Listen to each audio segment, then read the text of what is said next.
Hello, my name is Lillian Montgomery, and this is the Chapter 4 discussion. So I got question number 2, and it wants you to describe the length-tension relationship, and then provide information about and show an example in your video of a movement during which this would be present. So the length-tension relationship is the relationship of the power a muscle can produce based off its muscle length. So it can be classified into two different branches. So we have active tension and passive tension. Active tension are those muscle contractions, whereas passive tension is just the stretching of a muscle. So here I've put in a graph of showing that relationship of the tension and then muscle length. And you can see here how they are definitely different, and you can also find this in your book or even in the PowerPoint from this week. But before we really dive into the length-tension relationship, you first need to get familiar with muscles and their components. So here I've put a picture of a whole muscle and then it broken down. So you have the muscle itself, then the fascicle, muscle fiber, myofibril, and then sarcomeres. So the sarcomeres are really what determine the production force of how they are working. So components of a sarcomere, you have the Z-line, actin, and myosin.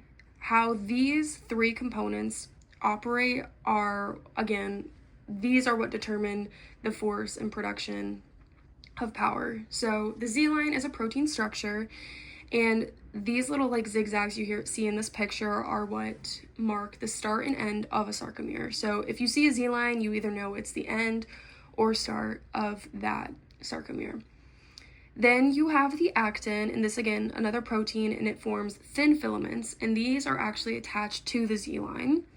Then you have the myosin, which these are thicker filaments, and they are ultimately responsible for the force needed for those contractions. And you see they're more so in the middle part of those sarcomeres. And this picture kind of shows its normal kind of stance in a sarcomere. So now we're going to be looking at when a sarcomere is lengthened, too short, or too stretched. So when a sarcomere is lengthened, this is ultimately its optimal force production.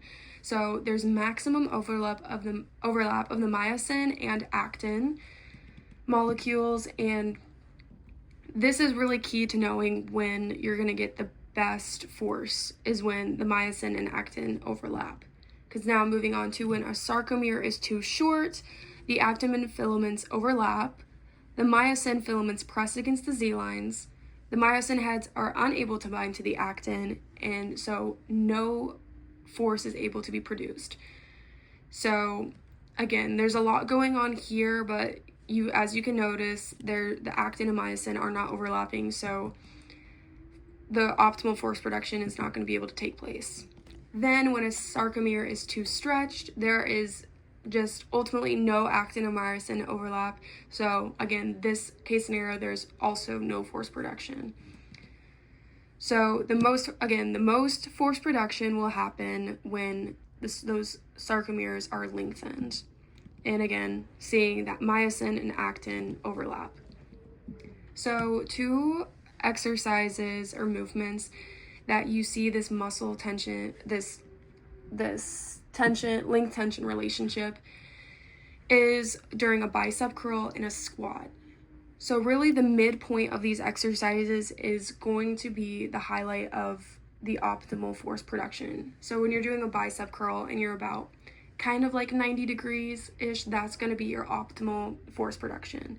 Then when you're doing a squat, it's going to be about midway down is when you're going to get that optimal force production. So not when you're standing up doing a squat or all the way down, it's that midpoint. And then for a bicep curl, it's not when your arms fully hang all the way down or when it's bent all the way up to your shoulder, it's going to be that midpoint.